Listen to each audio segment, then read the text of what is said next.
Una sa ating mga balita, nasa Cambodia na si Pangulong Rodrigo Duterte para sa 2 araw nitong state visit.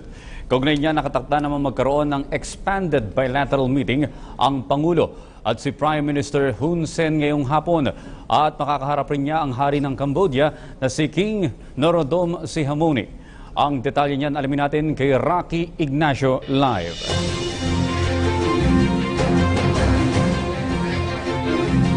Nagkaroon nga ng royal audience si Pangulong Rodrigo Duterte kay King Norodom Sihamoni ng Cambodia na ginawa sa Royal Palace. Nasa Phnom Penh ang Pangulo para sa 2 araw na state visit kasabay na rin ng imbitasyon ng hari. Pinagkalooban ng Pangulo ng makulay na seremonya sa kanyang pagdating sa Royal Palace. Ang pagdalaw ng Pangulo sa Cambodia ay bahagi pa rin ng introductory visit ng Pangulo matapos nga maupo sa pwesto noong Hunyo.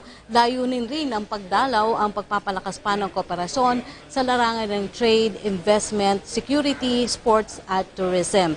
Pagkatapos ng royal audience, Pangulong Duterte po ay nagbigay pugay sa Independence Monument kung saan nag-alay ito ng bulaklak. Sinundan ito ng pagbibigay galang sa itinuring na King Father ng Cambodia at ama ni King Sihamoni na si King Norodom Sihanouk.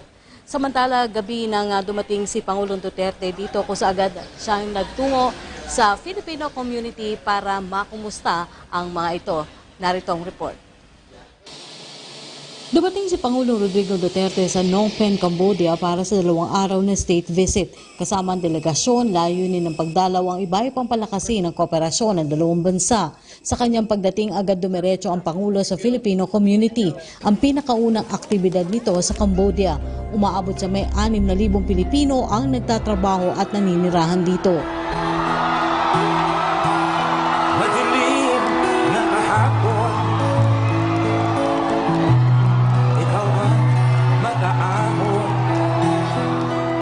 Mainit ang pagtanggap sa Pangulo at delegasyon na may 1,000 Pilipino sa ginanap na pulong sa Filipino community sa Phnom Penh.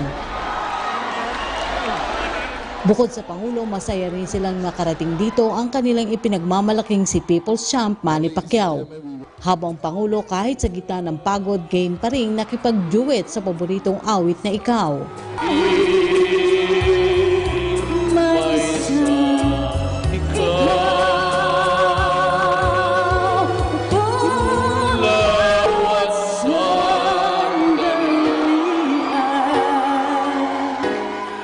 Sa gitna ng hiyawan at saya para sa kanilang selfie, agad ibinalita sa kanila ng Pangulo ang estado ng Pilipinas, partikular na ang kampanya kontra iligal na droga. Sabi ng Pangulo, ipinagkatiwala niya sa Philippine National Police sa pangunguna ni PNP Chief Ronald Bato de la Rosa ang pagsugpo sa operasyon ng iligal na droga. Kaya paniniwalaan niya ang bersyon ng PNP sa pagkamatay ni Albuera Mayor Rolando Espinosa hanggat hindi nakakasuhan at mapatawan ng parusa ang mga pulis sa likod ng operasyon. Pero I believe in his good faith. Pinalitan niya lahat yung mga pulis nang umupo siya that were tainted with drugs. But he never knew na pati pala yung mista niya nilagay niya doon sa pwesto may bukol rin. So nung nalaman ko, sabi ko, totoo yun. Ako ang nagsabi, wag mo nang tanggalin yan. Total, ikaw lang rin naglagay niyan. Hayaan natin, tignan ko kung hanggang saan ang nakontaminate niya. He was a regional CIDG. Kung ilan ang pulis na nakuha niya. Pinangkahan niya ako na, sir, sorry talaga yung hindi ko akalain classmate ko, pa naman ito mista ko. Nandiyan rin pala sa droga. O sige, hayaan mo. Kasi mayroon na yan may na-connect na yan. Hanapin natin kung sino. Kaya tanggalin mo yan bigla dyan. Iwan mo yung na-contaminate na niya, infected. Wala rin magsilbi. Then came that, but that incident there na yung pinasok sa prison tapos pinatay. It does not relate to yung gusto niyang tanggalin si Marcos kaagad. Sabi ko, no. And that is my privilege as the Commander-in-Chief of all armed forces. Katulad ng illegal na droga, tiniyak rin sa kanila ng Pangulo na lilinisin ng bansa mula sa korupsyon. Hinikayat ang mga ito na magsumbong sa pamagitan ng programang 8888 sa PTB4 na personal nitong tutugunan. Yan po. Corruption, it will stop. Yan.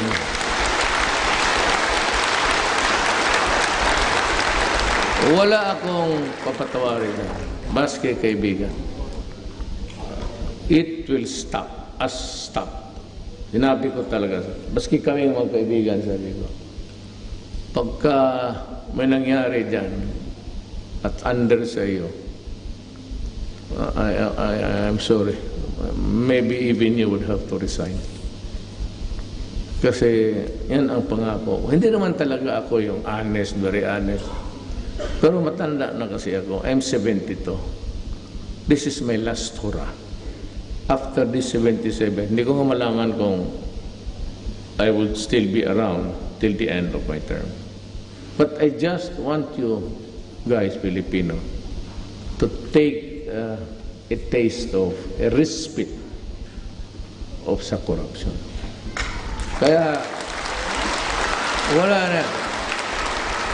You just Davao PTB4 under Martin Andanar. After the news, blanco yan screen. It's actually a program. You just dial 8888. Then, isabi mo doon, para malaman ng buong Pilipinas, sambayan ng Pilipino, sa opisina dito sa Register of Deeds, pinapabalik-balik ako, hiningian ako ni, you can name them. Hindi mo na kailangan ilagay pangalan mo. And I will take it from there. Ganoon ako. Tapos, akin talaga is dismissal. Hindi ako makontento ng suspension. Dismissal. May grupo rin anya na nagtatangka siyang patalsikin sa pwesto pero mas dapat pagtuunan ng pansin ang banta ng terorismo na inihahasik ng ISIS. It's the talks now we're having with the Communist Party of the Philippines and on the other side, sa Mindanao, they have agreed to talk. But there's a growing ISIS cell inside Mindanao. Kaya bakbakan kami hanggang yun. I'm worried about that. The ones that are doing the whole of bloody Middle East. Ang estimate kasi namin, ng military, if they would run out of the land mass, kasi parang nakokorner na sila sa Aleppo, pati Mosul, they will scamper and look for territories, new ones to nurture and cultivate. They have always been adamant on having a caliphate, parang kingdom, comprising Brunei, Malaysia, Singapore, and the Philippines. So that's the bad thing there. But we are trying to, we're being prudent and trying to assess everything. But yung orders, in the fullness of God's time, maybe we can make our city, our country peaceful. But ang sinusuguro ko sa inyo, corruption, pati drugs, talagang ihiritan ko yan. And it will be because of my country known as the Republic of the Philippines. Salamat po. Sa bandang huli, siniguro ng Pangulo ang mga ipinatutupad na hakbang para gawing mas malakas at maunlad ng Pilipinas. Samantala, magkakaroon naman ng bilateral meeting sina Pangulong Duterte at Prime Minister Hun Sen mamayang hapon. Isang royal banquet rin ang ipinagkaloob kay Pangulong Duterte kung saan pagkatapos nito ay agad naman tutulak ang Pangulo sa Singapore para sa 2 araw na state visit.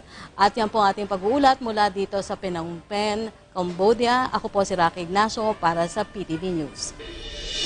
Maraming salamat, Rocky Ignacio.